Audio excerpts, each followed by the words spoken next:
तर आज आपण गुढीपाडवा स्पेशल जास्त वेळ दूध न आटवता गाईच्या दुधाची सुमधुर दाटसर अशी बासुंदी बनवणार आहोत। हा एक सिक्रेट पदार्थ आपल्याला यामध्ये घालायचा आहे, ज्यापासून तुमची गाईच्या दुधाची बासुंदी सुद्धा अगदी झटपट आणि दाटसर अशी बनवून तयार होते। याचं टेक्स्चर इथे तुम्ही पाहू शकता। आणि सगळ्यात महत्त्वाचं, या बासुंदीमध्ये इथे आपण मिल्क पावडर, खवा किंवा कॉर्नफ्लोअरचा अजिबात वापर केलेला नाही। सोबतच आपण मस्त अशा कमी तेलकट टम्मो फुललेल्या ह्या पुऱ्या सुद्धा पाहणार आहोत। चला तर मग पटकन रेसिपीला सुरुवात करूया। नमस्कार, कुक विथ मनीषा यूट्यूब चॅनलमध्ये तुम्हा सर्वांचं खूप खूप मनापासून स्वागत आहे। रेसिपी सुरू करण्याआधी तुम्हाला एक विनंती आहे, तुम्हाला जर आजची ही रेसिपी आवडली तर प्लीज एक लाईक नक्की करा आणि व्हिडिओला हिप सुद्धा करा। सुरुवात करूया। तर सगळ्यात आधी आपण बासुंदी बनवून तयार करून घेऊया। त्यासाठी इथे मी गॅसवरती कढई गरम करायला ठेवली। त्यामध्ये इथे आपल्याला 2 चमचे पाणी घालायचं आहे। कढईच्या तळाशी 2 चमचे पाणी घातलं की बासुंदी बनवत असताना ती कढईला खाली चिटकून बसत नाही, त्यासाठी 2 चमचे पाणी घालायचं आणि त्यानंतर यामध्ये आपल्याला दूध घालायचंय। जसे की मी तुम्हाला आधी सांगितलं, आजची ही बासुंदी आपण गाईच्या दुधापासून बनवतोय। तर इथे मी 1.5 लिटर गाईचं दूध घेतलेलं आहे। आता हे दूध मी आधीच तापवून ठेवलेलं होतं, त्यासाठी साई सगट इथे मी दूध घेतलेलं आहे। दूध हे साई सगटच घ्यायचं आहे, तरच तुमची बासुंदी अगदी छान अशी दाटसर सुमधुर अशी बनून तयार होते। तर इथे मी 1.5 लिटर दूध घेतलेलं आहे। आता ह्या दुधाला आपण छानपैकी उकळी काढून घेऊया। आणि इथे आपल्याला हे दूध खूप जास्त आटवायचं नाहीये। तर तुम्ही म्हणाल गाईचं दूध आहे आणि खूप जास्त आटवायचं सुद्धा नाहीये, तर ही बासुंदी दाटसर कशी काय होणार? तर एक सिक्रेट इथे आपण पदार्थ वापरलेला आहे। तो काय आहे तो जाणून घेण्यासाठी व्हिडिओ शेवटपर्यंत नक्की पहा। आणि हो, यामध्ये आपण कॉर्नफ्लोअर, मिल्क पावडर किंवा खव्याचा अजिबात वापर केलेला नाहीये। काय आहे तो पदार्थ जाणून घेऊया। तर सगळ्यात आधी इथे आपण ह्या दुधाला छान अशी उकळी काढून घेतलेली आहे। दुधाला उकळी आल्यानंतर कढईला भोवतालून जी साय चिटकून राहते ती पळीच्या सहाय्याने खरवडून घ्यायची आणि दुधामध्येच मिक्स करून घ्यायचे। याने बासुंदीला टेक्स्चर खूप छान येतं। आता ही बासुंदी इथे मी 30% आटवून घेते। इथे पहा, इथे मी हे दूध 30% आटवून घेतलेलं आहे। नॉर्मल जेव्हा आपण बासुंदी बनवतो त्यासाठी इथे आपल्याला 50% दूध पण आटवावं लागतं आणि त्यामध्ये खवा सुद्धा ऍड करून घ्यावा लागतो। त्यासाठी इथे आपल्याला खवा वगैरे ऍड करायचा नाहीये आणि दूध सुद्धा फक्त 30% इथे आपल्याला आटवून घ्यायचे। 30% दूध आटवल्यानंतर याचं टेक्स्चर तुम्ही पाहू शकता, आधीपेक्षा थोडंसं दाटसर झालेलं आहे। आता ह्या बासुंदीला रंग छान यावा आणि फ्लेवर पण छान यावा, त्यासाठी इथे मी केसर घातलेला आहे। केसर घालणं इथं पूर्णपणे ऑप्शनल आहे। केसर घालून छानपैकी मिक्स करून घेतलं आणि आता यामध्ये आपण अर्धा कप साखर घालणार आहोत। अर्धा कपालाही थोडीशी कमी साखर इथे मी घातलेली आहे। तुम्ही तुमच्या गोडीप्रमाणे किंवा आवडीप्रमाणे कमी जास्त करू शकता, पण अर्धा कप साखर अगदी परफेक्ट प्रमाण आहे।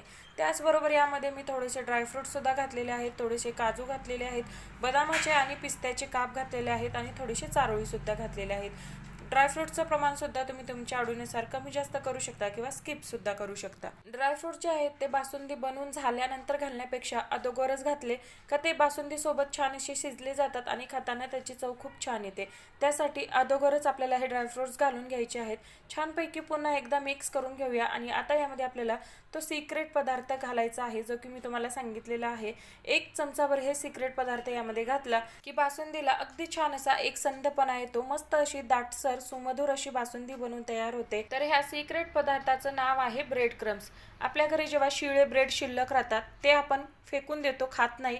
अशा वेळी काय करायचं, ते ब्रेड जे आहेत ते मिक्सरमधून बारीक करायचे आणि कमी गॅसवरती त्यातला ओलसरपणा जाईपर्यंत, अगदी कुरकुरीत होईपर्यंत ते ब्रेडचा चुरा आपल्याला शेकून घ्यायचा आहे।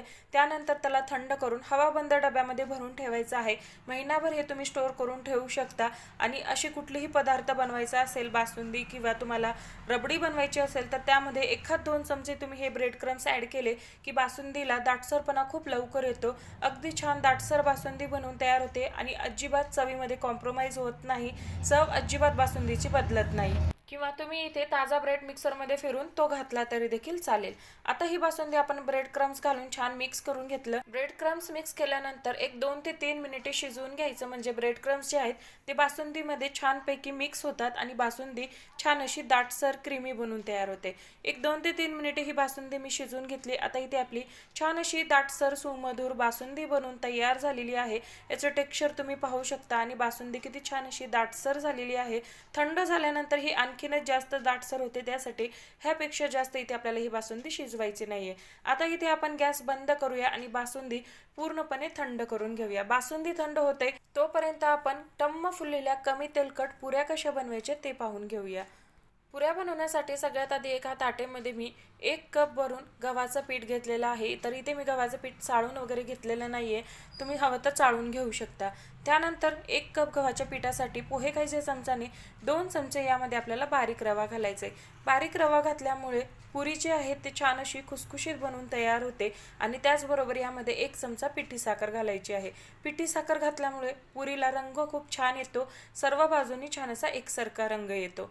त्याचबरोबर अगदी थोडंसं यामध्ये चवीपुरतं मीठ घातलेलं आहे. संपूर्ण साहित्य छान मिक्स करून घ्यायचं आणि मिक्स करून झाल्यानंतर आता थोडं थोडं पाणी घालून अगदी घट्ट असा गोळा याचा आपल्याला तयार करून घ्यायचा आहे.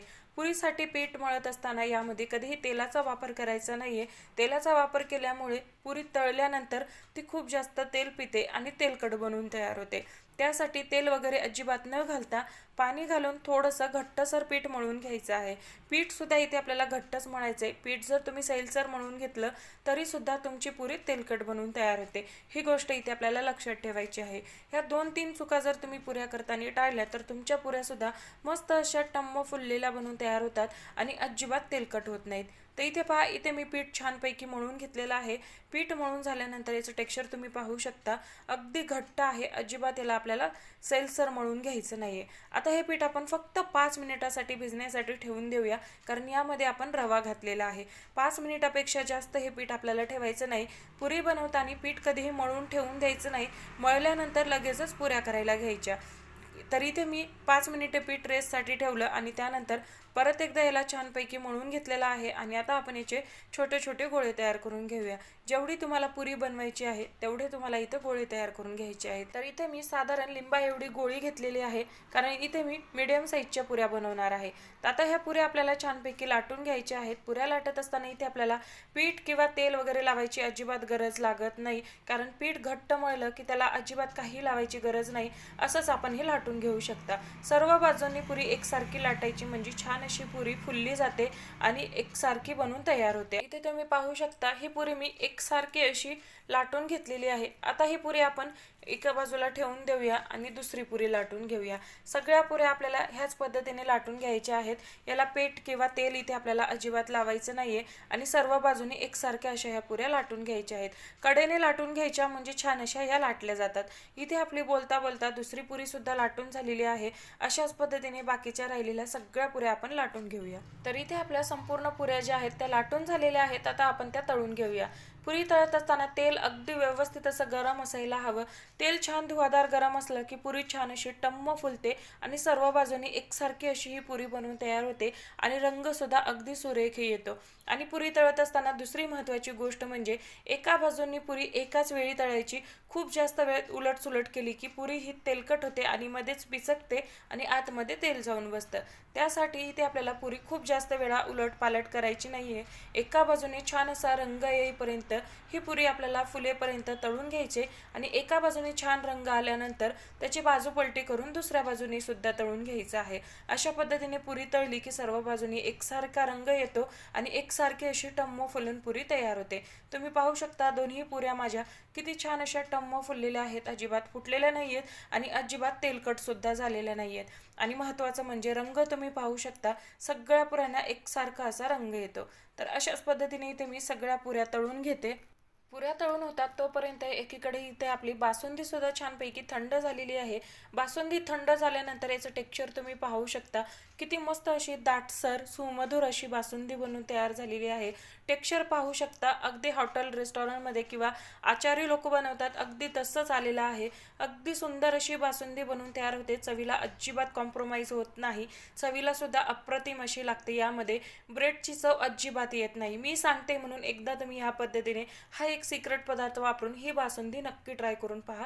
तुम्हाला खूप जास्त आवडणार आहे. तर इथे मी बासुंदीवरती थोड्याशा पिस्त्याच्या कापणी छान अशी ही बासुंदी सजून घेतलेली आहे आणि सोबतच याबरोबर तळलेल्या आपण पुऱ्या सुद्धा ठेवून घेऊया. पुऱ्या पाहू शकता अजिबात तेलकट दिसत नाहीयेत, अजिबात तेलकट होत नाहीयेत आणि मस्त अशा टम्म फुलून तयार झालेल्या आहेत. आणि सगळ्या पुऱ्यांना रंग पहा, अगदी एकसारखा रंग आलेला आहे. आणि आता ही पुरी मी तुम्हाला जवळून सुद्धा दाखवते, तर तुम्ही पाहू शकता अजिबात यावरती तेल दिसत नाहीये. अगदी मस्त खुसखुशीत पुरी बनून तयार झालेली आहे. पुरी आणि ही बासुंदी अगदी झटपट आणि मस्त अशी बनवून तयार होते. तुम्ही सुद्धा ह्या गुढीपाडव्याला ही रेसिपी नक्की ट्राय करून पहा.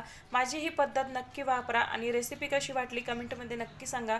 रेसिपी आवडली तर लाईक, शेअर, सबस्क्राईब करा आणि व्हिडिओला हाईप सुद्धा करा.